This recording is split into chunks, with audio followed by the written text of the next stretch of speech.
Hey, this is Nessyp of Nessyp Entertainment. I am back with Miss Erica Janell. I told y'all she was coming back. You did. Yeah, we had to have her come back. So Miss Erica is about to release her new EP. I am so excited. I'm so excited. Thank you, Miss Nessyp. Erica, how are you? I am fantastic. It has been such a busy season for me. Great busy, but busy nonetheless. Okay. So doing well, just excited to finally get it all done. I had to just kind of press the, button to say, okay, it's time to let it go. Like, because I will spend forever trying to make everything perfect. Yes. And you notice when you do that, you have analysis paralysis. So I had to get myself out of analysis paralysis and be like, you know what, let's just release it. So July 28th, it is dropping on all digital platforms. I'm so excited. Oh, okay. So do you have one particular song that this is your favorite song on this EP? It's so funny.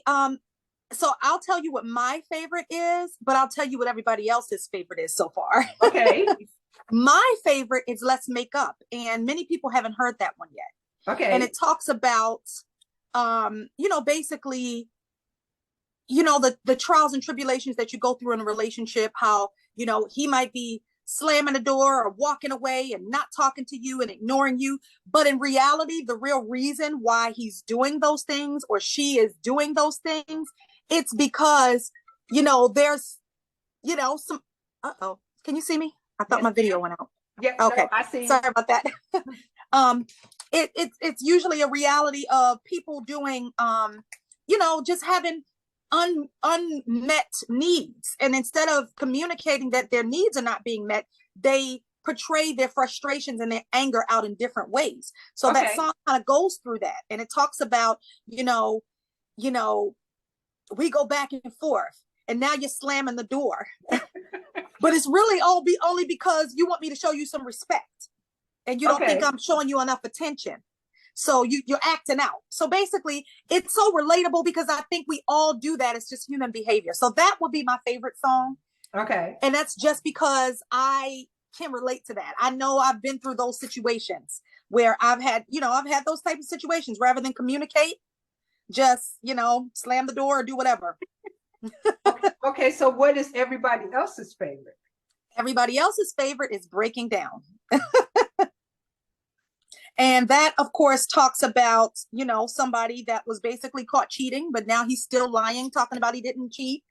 And she's basically saying, I'm taking my heart back, I'm taking my power back, and I'm packing your bags and watching you walk out that door. Or better yet, you could stay watching me walk out that door.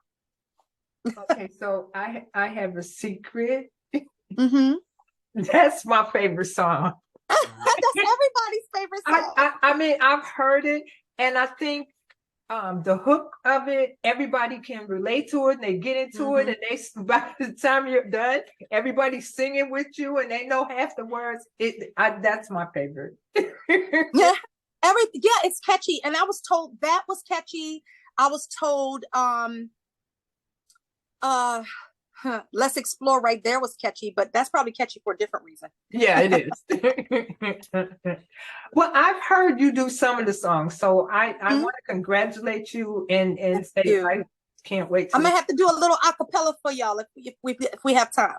You know that? Since you mentioned that, you are not getting off of here without doing that. So, Erica, tell me, how do you come up with the themes? Because you write your own music, right?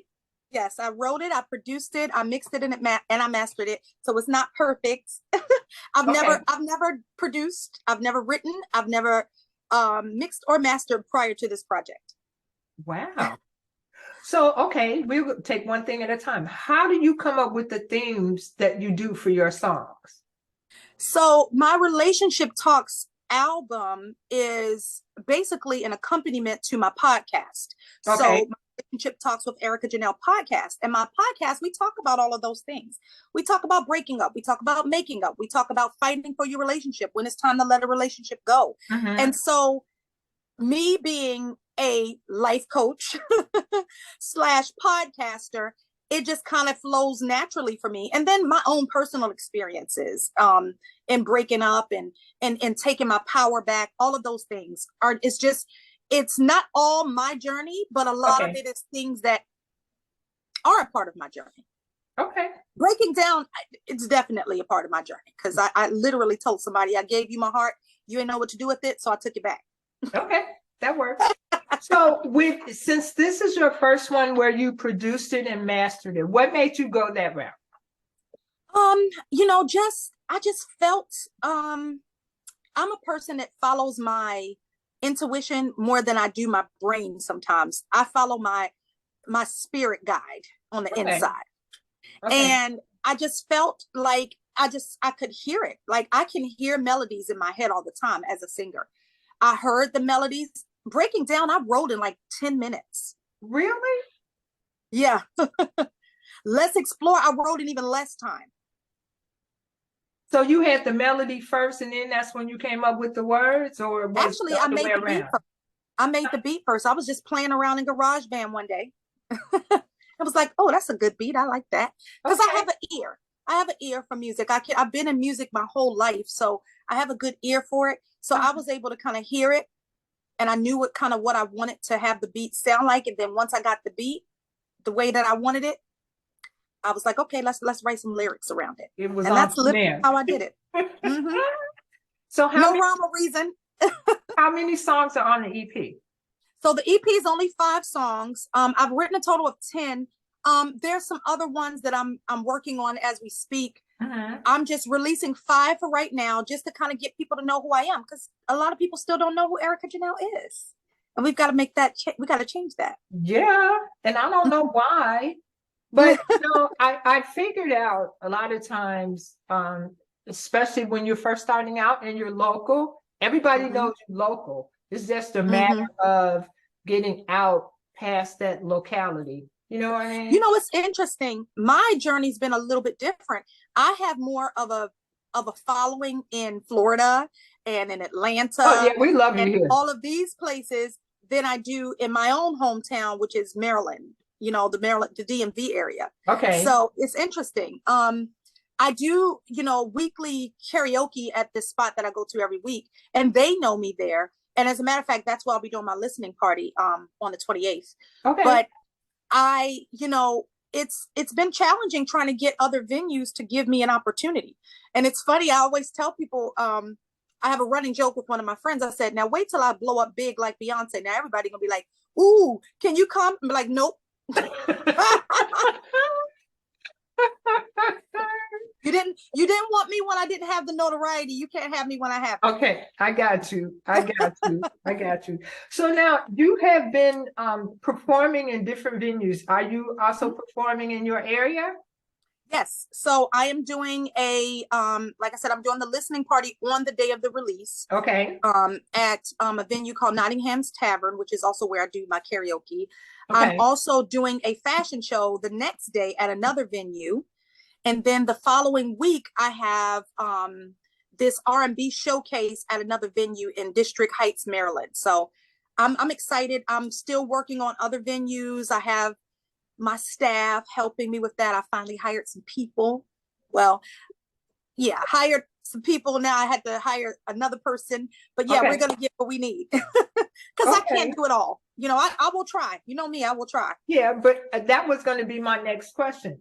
How do you prepare for performing when you're a podcaster, you have a full-time position, you're writing and doing your own music, mastering, producing, you're a life single coach, mom. single mom. Yeah. How do you find a balance in all of that?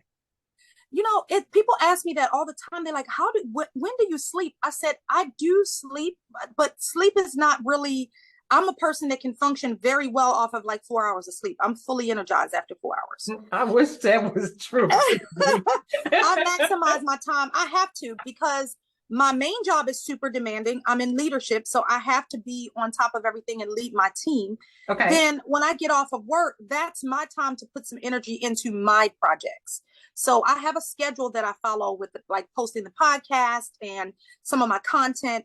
And so what I did was I am working now with a PR agent that's going to help me to, you know, post the social media content, and somebody that's going to help book venues for me. Because before I was doing everything. I was doing the bookings, I was creating the flyers, I was, you know, doing all the things, promoting it, posting everything on social media.